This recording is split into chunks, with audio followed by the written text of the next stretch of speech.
आता पाहूयात गाव तिथे साम टीव्ही। मुंडवा जमीन व्यवहार प्रकरणामध्ये आरोपी असलेल्या शीतल तेजवानीचा जबाब हा आर्थिक गुन्हे शाखेने नोंदवलेला आहे। तर खडक पोलीस ठाण्यामध्ये तिच्यावर गुन्हा दाखल झालेला असून तेजवानीने पॉवर ऑफ अटर्नीनुसार असलेल्या अधिकाऱ्याखाली हा व्यवहार केल्याचं कबूलही केलं आहे। तर मुंडवा जमीन घोटाळा प्रकरणामध्ये सातत्याने दिशाभूल केली जात असल्याचा आरोप सामाजिक कार्यकर्ते अंजली दमानी यांनी केला आहे। या प्रकरणी पार्थ पवारांना कुठलीही क्लीन चिट मिळालेली नाही, त्यांचं टॉवर लोकेशन काढा म्हणजे मोठा उलगडा होईल असं दमानिया यांनी म्हटलं आहे।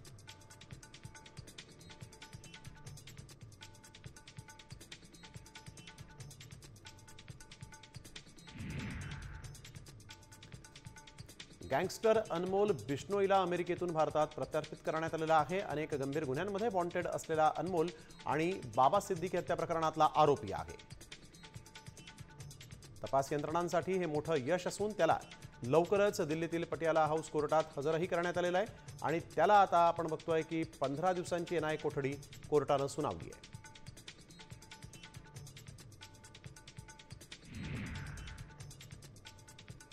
उच्च न्यायालयाने राज्य सरकारचा 15 मार्च 2024चा संच मान्यतेचा निर्णय वैध ठरवलेला आहे। त्यामुळे आता पटसंख्येनुसारच शिक्षकांची भरती होणार आहे। अतिरिक्त शिक्षकांना सेवेतून कमी न करता त्यांच्या जवळच्या शाळेमध्ये समायोजन करावं, तसंच 10 पेक्षा कमी पटसंख्या असलेल्या शाळांमध्ये कंत्राटी शिक्षक भरतीला परवानगी राहील असं न्यायालयानं स्पष्ट केलं आहे।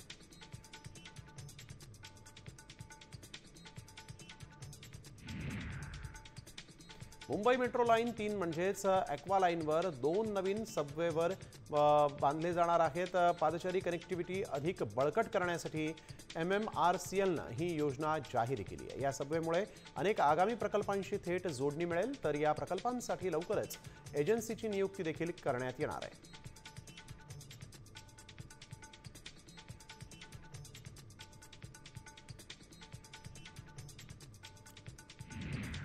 नवी मुंबई आंतरराष्ट्रीय विमानतळ उड्डाणासाठी आता सज्ज झालेला आहे। 25 डिसेंबरला नाताळाच्या मुहूर्तावर इंडिगोचे पहिले प्रवासी विमान उड्डाण घेणार आहे। सुरुवातीला सकाळी 8 ते रात्री 8 या 12 तासांच्या वेळेतच विमानतळाचं संचालन केलं जाईल। त्याद्वारे दररोज 23 विमानं इथून उड्डाण घेतील।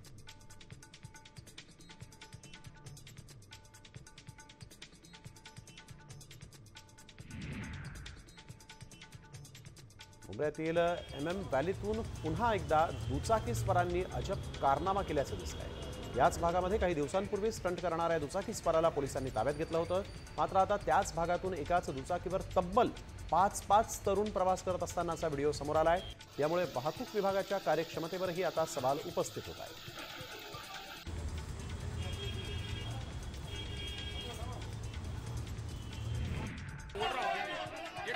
पुण्यातील ढोले पाटील रोडवर हॉटेल कपिलाजवळ नूतनीकरणाचं काम सुरू असताना स्लॅब कोसळला आणि 2 जण त्यामध्ये अडकले। अग्निशमन बचावकार्य करून दोघांना बाहेर काढलं। जखमींवर रुग्णालयामध्ये उपचार सुरू आहेत। बांधकामाची परवानगी देण्यात आली होती, त्याची चौकशी करून कारवाई केली जाईल असं आता वॉर्ड अधिकाऱ्यांनी माहिती देताना म्हटलं।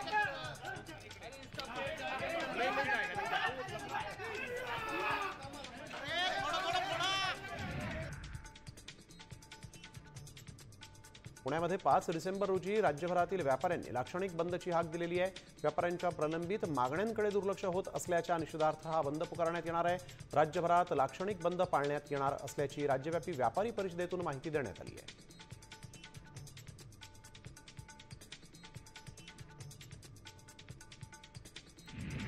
संभाजीनगरच्या वैजापुरातील शेतकऱ्यांनी तहसील कार्यालयासमोर उपोषण सुरू केलं आहे। पश्चिम महाराष्ट्रातील शेतकऱ्यांना हेक्टरी 17,000 तर मराठवाड्यातील शेतकऱ्यांना फक्त 6,000 अनुदान मिळत आहे आणि त्यामुळे आमच्यावर अन्याय झाल्याचा आरोप शेतकऱ्यांनी केला आहे।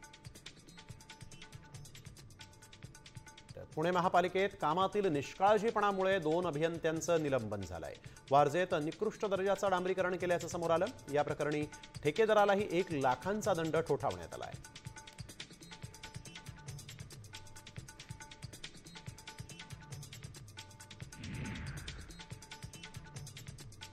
संभाजीनगरच्या पैठणमधील शेतकरी शाईनाथ फटांगडेंनी आपल्या 6 एकर मोसंबीच्या बागेवर JCB फिरवला। भाव मिळत नसल्यामुळे ते पुरते हतबल झाले। शासनाने तातडीने हमी भाव जाहीर करावा आणि व्यापारातील लूट जी आहे ती थांबवावी अशी मागणी शेतकरी करतायत।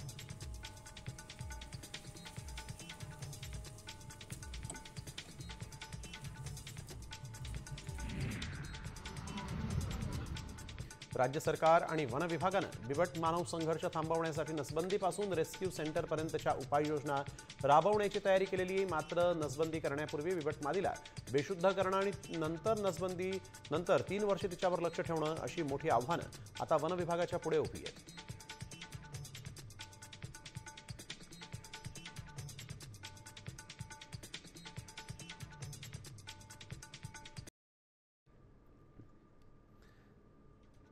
अहिल्यानगरच्या राहता तालुक्यातील हसनापूर शिवारामध्ये मुक्त संचार करणाऱ्या बिबट्यानं स्थानिकांमध्ये भीतीचं वातावरण निर्माण केलेलं आहे। अखेर वन विभागानं लावलेल्या पिंजऱ्यामध्ये हा बिबट्या जो आहे तो जेरबंद झालाय। बिबट्या जेरबंद झाल्यामुळे गावामधील नागरिकांनी मोठा सुटकेचा निश्वास टाकलाय।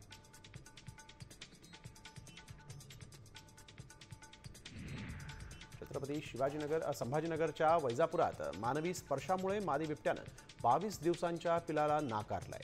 नागरिकांच्या चुकीमुळे पिलं त्यांच्या आईपासून विभक्त झाल्यानं वन विभागाचे प्रयत्नही फोल ठरले आहेत। अखेर उपचारांसाठी या पिलांना नागपूरच्या गोरेवाडा सेंटरला पाठवण्यात आलं आहे।